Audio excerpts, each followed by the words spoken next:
HP ini mungkin bisa jadi pilihan untuk kalian yang suka pakai saat di jalan, bisa dia pakai kerja juga, dan tentunya buat yang cari handphone tapi harganya nggak mahal. Yes, ini dia si Redmi 14C, HP jutaan baru dari Xiaomi ya. Gue udah pakai langsung juga, cobain pakai handphonenya ya buat penggunaan sehari-hari. Jadi bagaimana kalau kita bahas handphone ini sebelum masuk ke keranjang belanjaan kalian?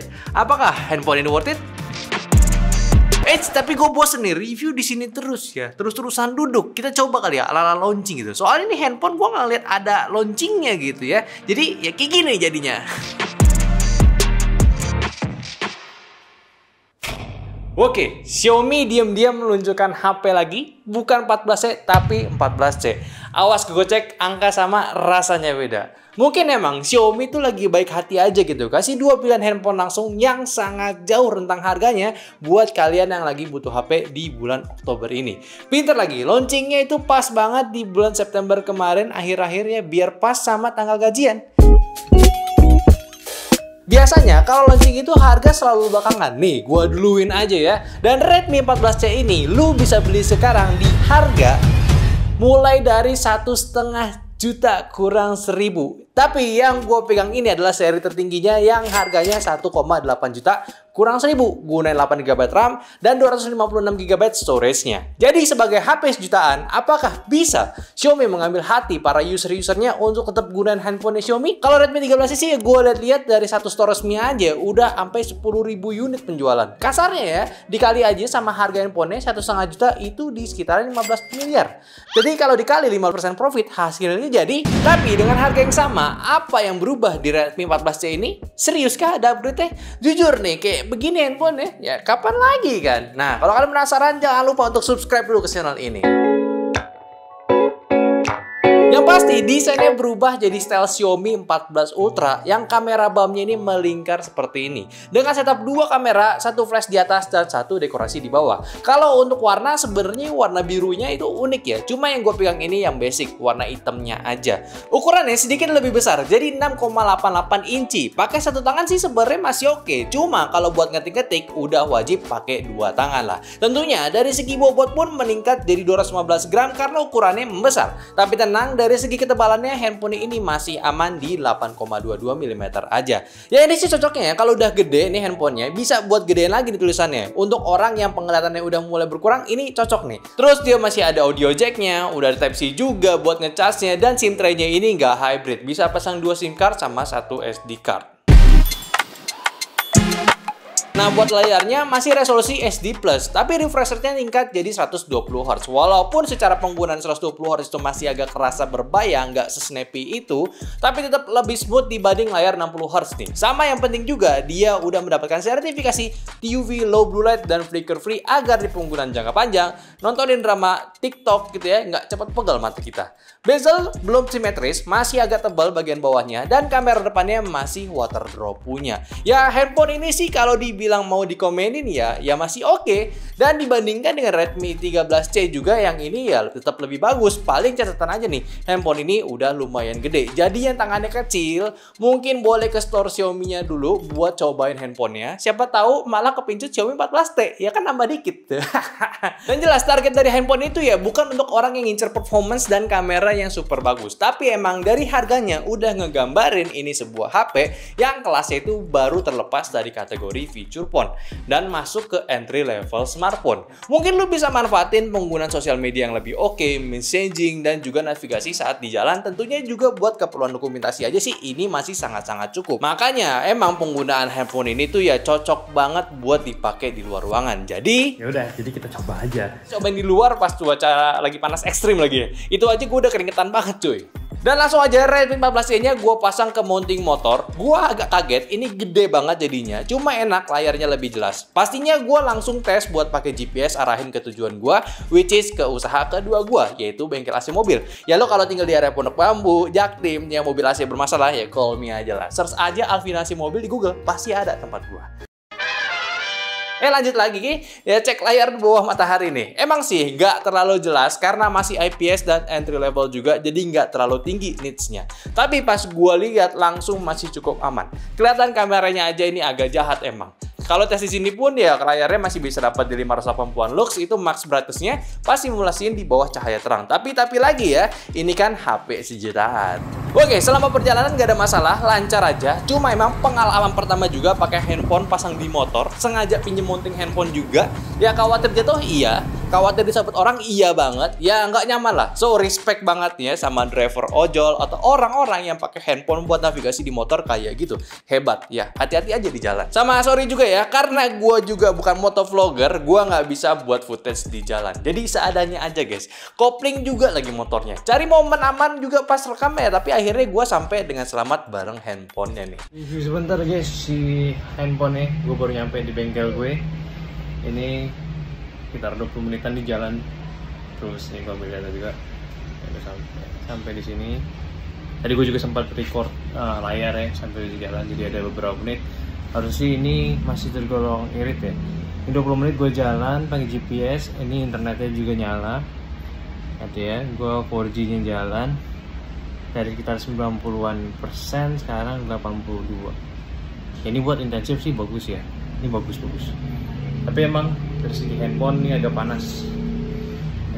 Jadi recap dikit aja, gue di jalan itu ya pakai GPS, rekam layar juga, brightness-nya kenceng juga. Ya sejauh gue pakai sih aman-aman aja. Ya emang handphonenya jadi agak panas, tapi wajar kalau lu pakai sambil di bawah matahari. Hampir semua handphone pun juga bakal begitu kan. Nah sekarang nih, aktivitas yang cocok buat handphone ini, foto dokumen. Apakah hasilnya bagus? Ya gue pakai data-data gue juga nih, dan lu bisa lihat hasil-hasilnya. Ya menurut gue sih ini masih oke. Buat dipakai laporan masih sangat aman. Sisanya gue sama handphone ini ya kayak biasa aja. Gue buka sosmed doang sambil nunggu kerjaan kelar. Agak gabut sih memang, dan ya udahlah, selama gue pakai di bengkel beberapa jam sih ini masih tergolong irit. Dari gue pergi itu 90% dan sampai terakhir gue coba tes itu di 70% handphonenya nih.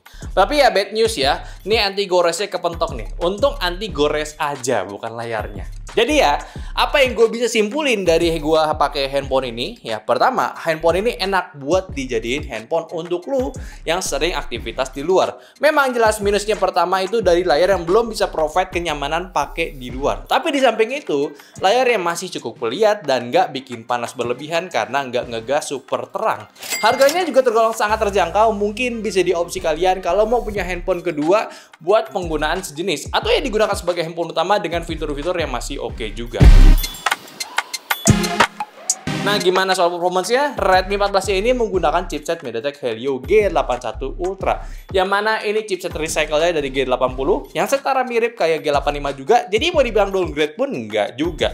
Jelas tipe RAM-nya LPDDR4X dan juga eMMC juga untuk storage-nya yang udah ngebawa Android 14 dengan versi UI-nya si HyperOS Lite punya. Nah yang belum tahu versi Lite-nya, dia ini ada pemangkasan fitur lah untuk jajaran Redmi yang entry level agar nggak makan resource banyak yang jadinya handphonenya ini bisa jadi lemot.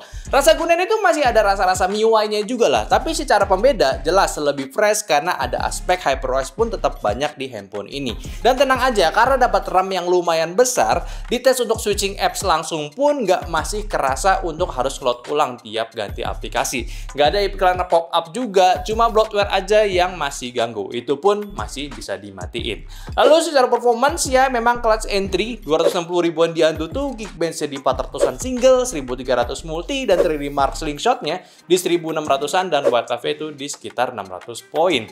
Secara penggunaan buat game juga masih aman-aman aja. Kita coba main game Mobile Legends ini ya masih bisa lu mainin buat ngabisin waktu. Yang pasti settingan game terendah itu yang paling rekomen di handphone ini.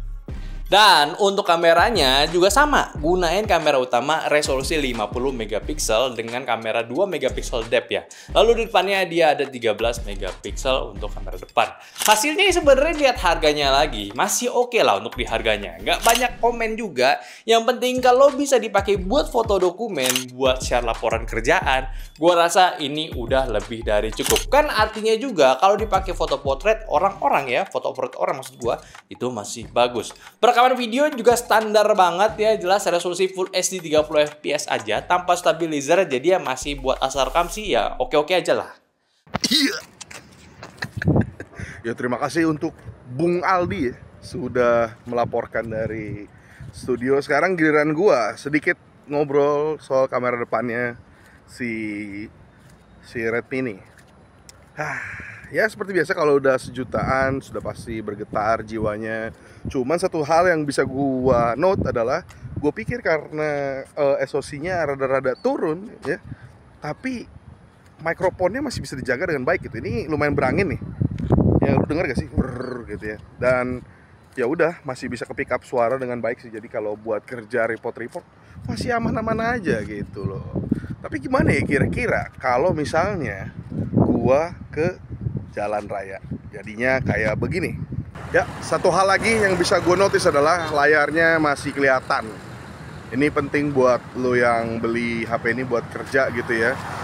Dan mikrofonnya masih bisa pick up sih harusnya sih. Karena gue udah ngetes juga sebenarnya, udah ngetes, udah denger sampelnya dari Bang Aldi ya. Ternyata masih bisa pick up, jadinya buat kerja di luar ruangan harusnya, buat report kalau lo misalnya kerjanya di proyek gitu-gitu, yang di lapangan ya lebih tepatnya masih bisa sih. Jadinya masih datanya masih ada gitu, muka lo kelihatan gitu ya, terus suaranya juga masih jelas. Yang penting, hal-hal penting dari sebuah HP soal kamera depan masih ada di sini. Jadi ya masih, ya udahlah ya, kita tidak bisa komen getarnya, nggak bisa komen juga, apalagi kalau ada yang komen bang kok nggak bisa 4K, itu namanya memancing amarah saya gitu. Ya udah, mending balik aja ke studio lagi, kembali ke Bung Aldi, let's go. Lalu pelengkap terakhir nih ya, HP ini baterainya di 5160 mAh dengan kapasitas charging di 18 watt fast charging. Infonya juga punya sistem fitur ya, smart charging engine dan safe battery juga. Intinya kalau begitu sih ya, baterainya nggak bakalan tiba-tiba meledak asalkan gunain charger yang aslinya aja. Koneksinya 4G, Wi-Fi dan Bluetooth-nya beres, dan ada NFC juga, jadi aman lah. Kalau sensor yang masih ada ya esensial doang, gyronya virtual doang, dan untuk sekuritas buka HP dengan fingerprint di sisi sampingnya ya. Ya, jadi ini dia Redmi 14C, HP yang sebenarnya udah beli aja. Paling yang perlu diperhatiin sih cuma satu, ukuran handphonenya yang membesar, yang mungkin beberapa orang yang biasa dengan handphone yang dimensi standar pasti agak kaget dengan HP yang lebih gede. Tapi sih ini lebih ke pembiasaan aja. Cuma kalau targetnya ini sesuai ya, kayak yang butuh untuk navigasi di jalan, GPS lancar, dan baterainya awet, gua rasa ini aman banget HP-nya. Plus udah ada NFC, gua rasa esensial lu beraktivitas di Jakarta sebagai pekerja, ini udah komplit di handphonenya. Sama soal ukuran yang lebih besar, gua rasa memang jadi value lebih untuk para orang-orang yang penglihatannya sudah mulai berkurang. Mungkin ini para orang tua yang matanya udah mulai plus gitu ya, tulisan kecil nggak kebaca. Ya karena ukuran handphonenya gede, jadi lebih mendukung layar handphonenya kalau disetting lebih besar ya, lebih nyaman juga buat dilihat. Mau dijadiin handphone pertama atau kedua, Redmi 14C gua rasa udah aman aja. Dan gua nggak dulu deh komen-komenin soal chipsetnya yang rebranding recycle ini ya. Selama harganya aman ya udah, pusing aku juga sama si MediaTek, untungnya handphonenya aman gitu. Gue juga udah pakai buat keliling barang handphone ini, juga asik experience ya. Dan jujur aja ya, maaf nih ya, bukannya sombong atau gimana, untungnya ini handphone masih terjangkau. Jadi kalau gue bawa di motor pun gue rasa nggak seberat kalau gue bawa Xiaomi 14T ditaruh motor gitu. Ya emang cocok aja gitu handphonenya. Tapi menurut kalian menarik nggak nih sama si Redmi 14C ini? Mungkin kalau kalian lagi nabung buat beliin handphone ini untuk orang tua kalian, mungkin kalian mau nggak beliin handphone ini untuk orang tua kalian? Coba komen aja di bawah. Dan ya udahlah, mungkin itu aja pembahasan gua dari Redmi 14C. Silahkan komen juga tentang handphonenya, apakah ada yang kurang atau gimana ya. Dan jangan lupa untuk like videonya kalau kalian suka, subscribe juga channelnya Anteh. Dan kalau mau beli, jangan lupa belinya di bawah, di deskripsi atau di keranjang sini kalau udah ada. Dan jangan lupa untuk follow semua sosial media kita yang ada di Instagram, TikTok, Discord, Facebook, dan semuanya. Dan ya udah, sampai jumpa di video nyantai selanjutnya. Bye. Setup ini kayaknya seru nggak? Seru nggak kalau setup gue diri? Gue sih nggak capek. Capek.